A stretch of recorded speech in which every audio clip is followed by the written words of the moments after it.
Leonard told me he was going to die and that it was time to say goodbye. And it was interesting is in the few hours that we were just talking, I saw Leonard just start to come alive and his eyes start to shine. And the reason was that we were talking about the work. I said, this work I now know will go beyond us. Like it will continue when we're both gone. And that was a strangely joyful experience to understand. Welcome to Unlikely Gifts, a podcast for anyone looking for hope amid difficult circumstances.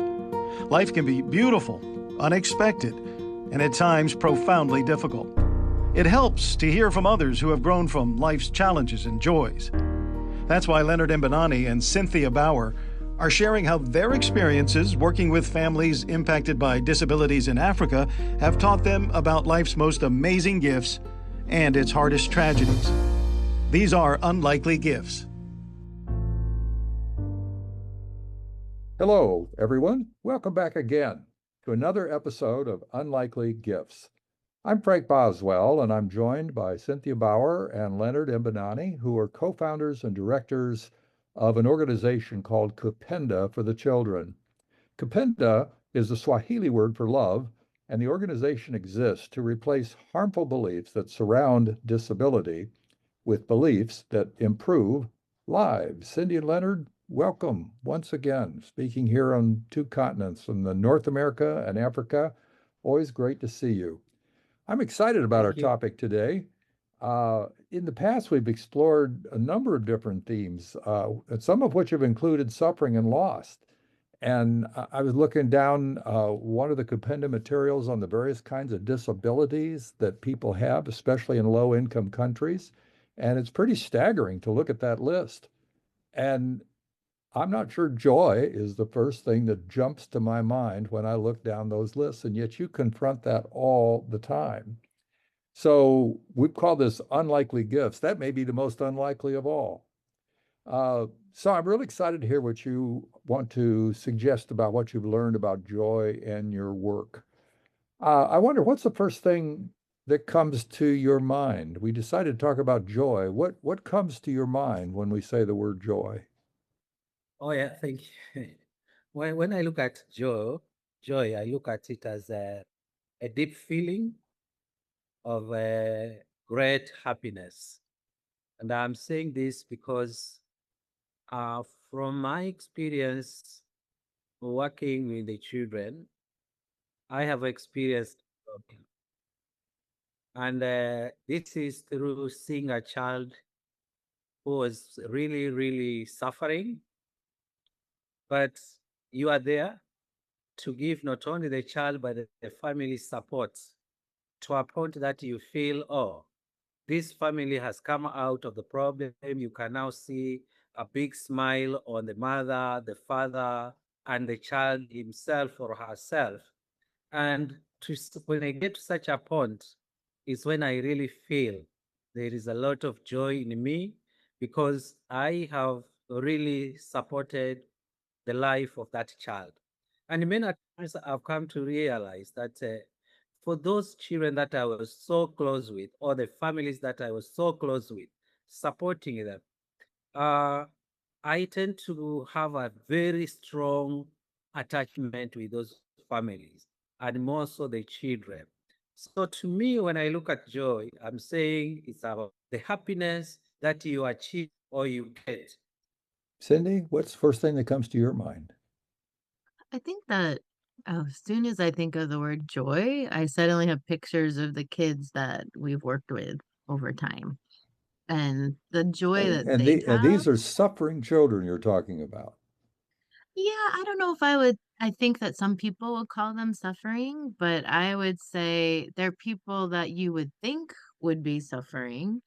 But like, let's say some of the kids that I work with who have disabilities, children in wheelchairs, children who are nonverbal, children who you would think, oh, they must be suffering. Many of the kids that we've encountered have some of the biggest joy. Um, when I've had the opportunity to get to be around them, they smile, they dance, and they just exude joy. It's not to say there's not challenges, and I remember on a recent trip, it actually has more to do with Leonard's daughter, Mahenzo. She was talking about learning joy from the kids that we worked with, and she's going through some physical challenges. We're not sure what it is, and we all know what it's like to have people or be the person that's trying to figure out what's going on. And she said as even though her pain level was at a 7, she's like, "I continue to work today when most people would be in bed because of the kids." And there's something in that, like, and she said even because of my niece, Ellie, when she was battling cancer, she would dance with an IV connected to her. I remember just a moment in the hospital room where the Barbie song came on, and she asked her dad, she's like, "Can I dance with Aunt Cindy?" And I'm like, and he's like, "Sure." And she just had everything connected to her and was dancing, just exuding joy and like embracing life to the fullest. And I think that I see that a lot in the kids. Like Leonard, don't you feel like there's a lot of dancing amongst the kids that we work with? A lot of dancing, a lot of they just exude joy and happiness at being with around each other, having people to connect with, and yeah. Yeah, I do agree with you, Cindy. I can remember the recent function we had on the 30th of July when we were opening another dormitory at Timboni, and we had music, and all the children came out. And one child who really touched my heart was a child in a wheelchair. And when the others were dancing, he really, really danced while in the wheelchair. And he could really show his happiness. He was smiling. And I felt like, wow, maybe for many, as you have said, Cindy, one would feel like, that child is not experiencing happiness or joy. But from the way I observed that child, truly they do enjoy because he was dancing to his best, and you could see the smile, and everybody would notice that this child is really, really happy this moment. I've seen some definitions of joy that talk about joy as a choice as opposed to just something that happens and you're feeling like you choose to be joyful. And I think that's also another thing when I think about what some of our kids have gone through, including my niece and other people I've known, is that in the midst of it, like to choose joy, to choose to look at life to say that life is a gift. Like for example, since we've lost a lot of children, including my niece who died at almost 10 years old. And so I no longer complain about age because I'm like, it's supposed to be a gift to continue to live. And I'm going to choose joy instead of complaining because we get to live. And so, and making the most out of that time that we can, because a lot of our kids never got to grow up. And I think that, but in the time that they lived, they had not to say, like, you have sometimes suffering produces joy because you understand what it truly means that things are hard, so that you really understand joy because you know the comparison maybe. Well, we're covering a lot of ground here, but what strikes me, I mean, I'm a little surprised actually to hear both of you immediately go to the children, and maybe I should have known this.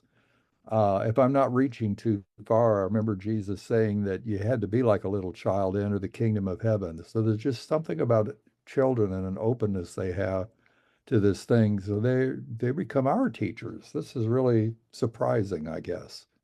Have there been are there other places in your work where you've been surprised? I remember C.S. Lewis talking about being surprised by joy, and I don't know if this is exactly joy or not, but this is what keeps coming to mind, so I'll share it. Is I remember we were having a really, really hard day once, Leonard and I, and there's something about Leonard and my friendship also that brings joy. And I know, like, things will be hard. It's been a hot, long day. We were doing some kind of disability awareness day with like 2,000 people. There was a lot of pressure on us. And in the midst of it, I just remember Leonard and I laughing about there's this really stupid phrase um, that is very difficult to say in Swahili. It means something like I'm being strangled or something, but we always try to see if I can say it. And then Leonard like tries to say it that I say it back. And then we're just laughing hysterically about me trying to say this ridiculous phrase. But it's in the middle of like all what people would consider like suffering and heat and like awfulness. But we're just like still in the midst of it finding laughter, right, Leonard? You could say the phrase. I can't even try. It's like it's in the back of the throat. The word you were trying to struggle to pronounce was the name of one of the professors, and the name is Anyang Nyo. And that sounds to be very difficult to Cindy to pronounce it. Maybe you can try after hearing it several times. Nyangyo. Oh. Nyangyo. Because he's like, no, Anyang it's like back Nyo, in the it's back. like someone is trying to kill you.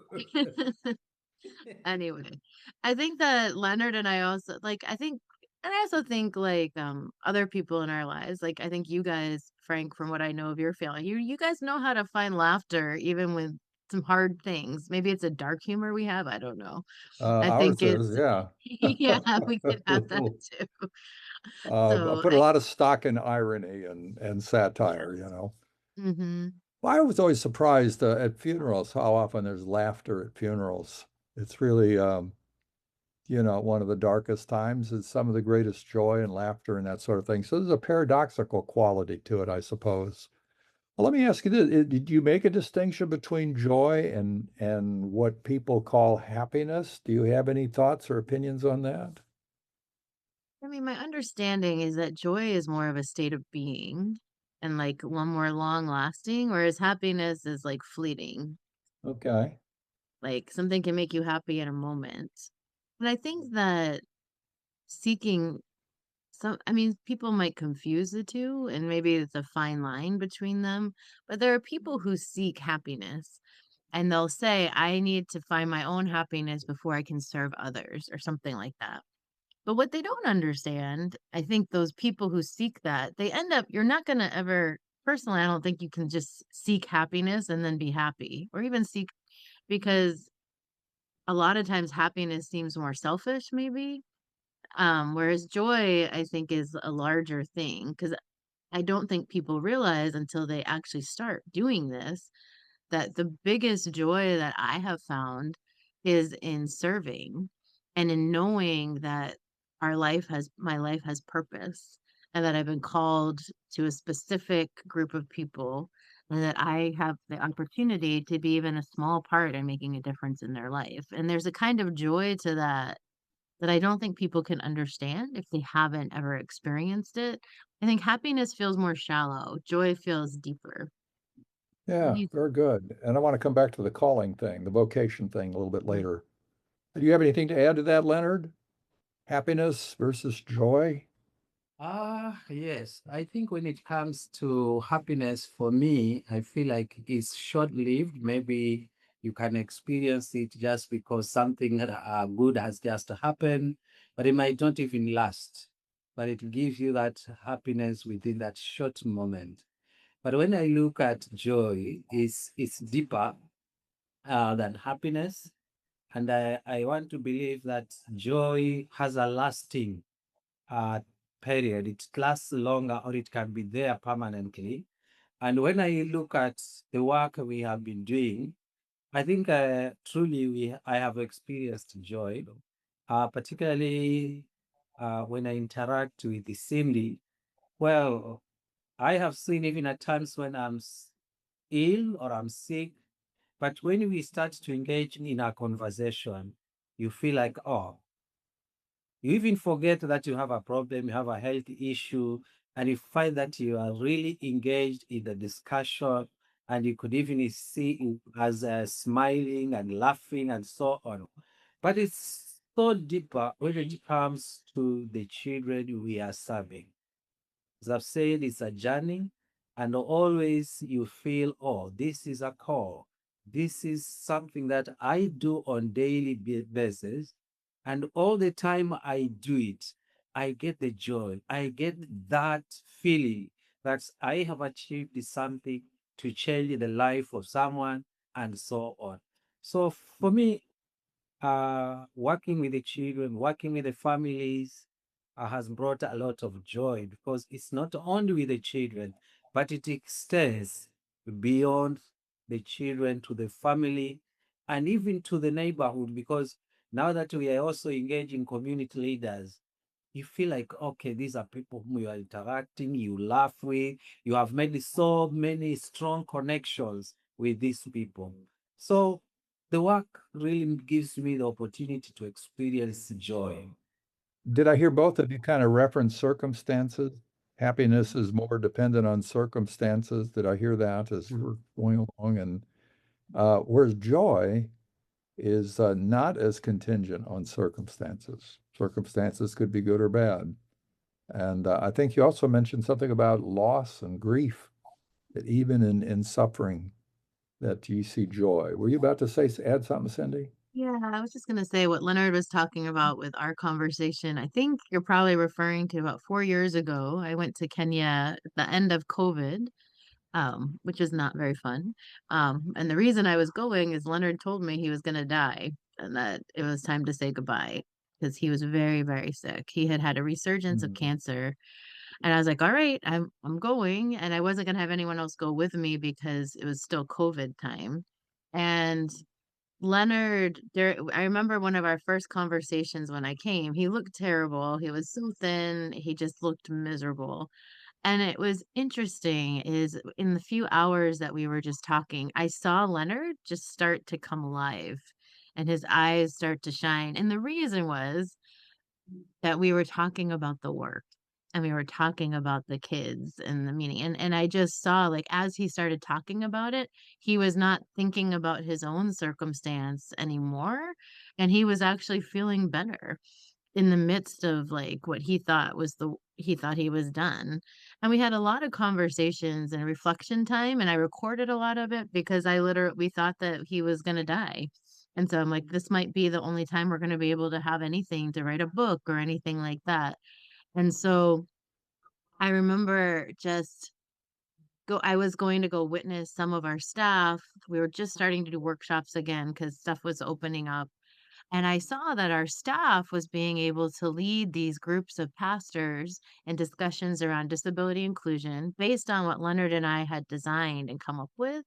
And I said, Leonard, I just sat in the back and I watched. I'm like, they're doing it and they're doing it without us. And what I was able to tell Leonard, again, not knowing what his future was going to be at that moment, I said, "This work I now know will go beyond us. Like, it will continue when we're both gone." And that was a strangely joyful experience to understand. And I think gave Leonard peace in what he's because as when Leonard goes through his sicknesses, his thought is also, but what about the kids? What about the kids? Like, who's going to take care of them? But now we know actually it's not all on us anymore and it's gonna go beyond us, and there's some kind of joy at just knowing that that's gonna continue beyond our lifetime. Just to add to what Cindy has just said, it was yesterday when I was in Nairobi, and then I got the news that we had lost this great man that I really admire. Then, while I was trying to think about his life, I also found that hey, there's something that he should have done, and this is to mentor someone who can continue with the work he did, which he did not do. Then that reminded me that Leonard, there's a time to be here, there's a time to leave. But even before you leave, you really needed to mentor your people to be able to continue with the work you have started. So I could really bring back a flashback to my staff and say, hey, I still have a responsibility to mentor my people so that the work we started, even if we are not there, they will still continue to do this work for the betterment of the many people who are here or in the world and even many, many years to come. So the joy has something to do with being caught up in something larger than yourself, a larger current, perhaps. And I think Cindy said that happiness, you think of people pursuing happiness, it sounds a whole lot more self-oriented. But everything you're talking about is giving yourselves away to something that's great. And the paradox is you get great joy from that. I don't know if you've thought about the word enthusiasm. Our English word enthusiasm is based on Greek entheos, which means in God. And the ancient Greeks realized there was something sort of divine or transcendent about being in that stream of your vocation and calling, and you feel this current and it carries you along and you get energy from it. So that's really wonderful to hear and exciting to know that this work is growing amazingly and is going to go on long beyond any of us, which would be a great thing. What about growth? Are there ways that you've grown in your capacity for joy? Anything that you've learned in that regard, or things that have helped you grow? I think that being able to grow in the capacity for joy, I think goes back to what I think I mentioned earlier, that I think joy might be also a choice, like to choose it. Because I think people are sad and they just keep waiting to feel better. And the thing I've talked to other people in my life, and depression is a real thing. But the thing is, you can just sit around and wait to feel better, or you can choose. And I think that's the hard thing. And again, I understand there's more complex issues that people deal with, but there are times where you're like, all right, I'm going to let myself like be sad for a time, but now it's time to like take a new focus. Like one thing someone was just asking me the other day, kind of like how does your family ever deal? Like how can you even deal with the loss of a child in our family? And, a lot of our families that we work with in Africa, they deal with it all the time. But I said, whenever I think about my niece Ellie and being gone, I'm always immediately, that first wave of sadness is always followed by a wave of gratitude and joy that she lived. And I think that's something is I try to think of her and how she took every holiday she would celebrate and find like the most joy in just the smallest things, even if she didn't have a reason to. And I think a lot of our kids in Africa have that as well. Like and decide like I'm gonna do that too. Let's celebrate instead of, when there's things that are hard, like, think, "Okay, what can we do in this situation to change it?" If there's not anything you can change it, you understand that, but you also have to again, there's a decision to make in some and I feel like we have a lot of kids that we've seen, you would never think, like, this little girl in Tanzania who came to a church, because the pastor had found her, she'd been just left at home, she wasn't able to walk, she didn't talk, and her mom didn't go to church anymore because she felt like she'd be ashamed to see her and because of the curses that people thought disabilities came from. But when she did finally go to church, because the pastor really encouraged her to after one of our workshops, the pastor said the joy that that child has in the service and clapping and smiling and whatever singing she was doing, whether it made sense to others or not, he said it brings me so much joy to see her. So much so, he told them that the mom then came back home and told the husband that this was happening. He's like, "You should see her." He's like, "I don't believe you. I don't believe this is happening." He's like, "I've got to come and see it for myself." And then he started coming to church too. But I think that seeing the joy of some of these kids is really contagious. And maybe it's sometimes because of the lack of she hadn't had those kinds of experiences before. And to finally have that, to be surrounded by music and singing, gave her so much joy, especially when she had had so little to start with. I think my mom said that about going to Haiti when she was a kid, or like a teenager on a missions trip. She said, "They don't need me." She's like, "They're so much more joyful than I ever could be." She's like, "They're doing much better." And I think Leonard could say that too about coming to America. We're kind of miserable people here sometimes. What would you say, Leonard? I want to use the experience that I've always had at Gede, very old, a special school that we started with. And all the time when, say, Cindy was visiting that institution and the children heard about her coming, you would really see these children jumping from their wheelchairs, really willing to receive Cindy. And you could really see how happy, how joyful these children were. And even when you are there, you just, from nowhere, you will feel like you are also happy, you are laughing and interacting with these children. To me, I want to believe that these children do experience a lot of joy. Sometimes we may not even experience that joy more than what they experience because our mentality, as Cindy has said, we may think they are suffering, but it may not be the same. That is our perception. And I would really look at a day when we went and see a young man whom we have now as one of our employees, and this was George. When we were talking to George with Pastor Mangi, I could see George even jumping when we had told him that, George, believe it, you will be a very important person. All we need to do is to give you the necessary support. And I could see George really, really smiling and jumping at us. Oh, come on. Look at George. What is he telling me? He must be really, really in deep, deep happiness. So these children do experience a lot of joy.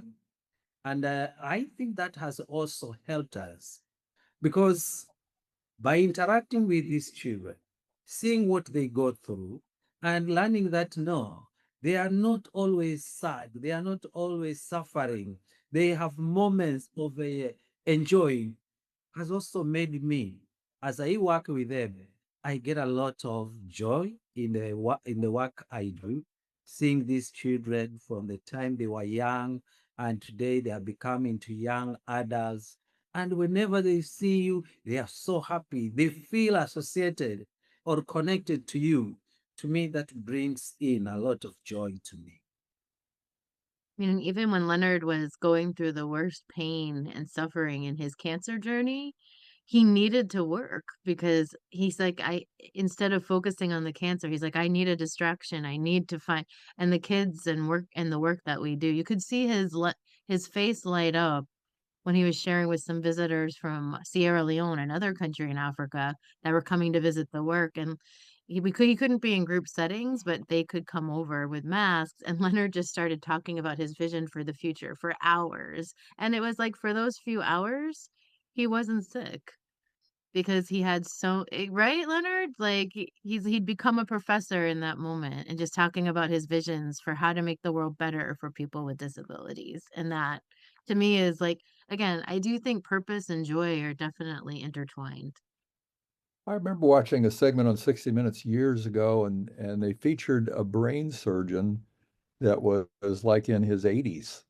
And I'm thinking, I'm not sure I want somebody in his 80s working on my brain. And he looked like an old man, but he went to work every morning. And when he was at work, this energy would flow, and he was just a master surgeon. It's what he was made to do. And they had a musician the same way. His fingers were all curled up, and then he'd start to play piano, and everything would loosen up. And so there is something powerful about that.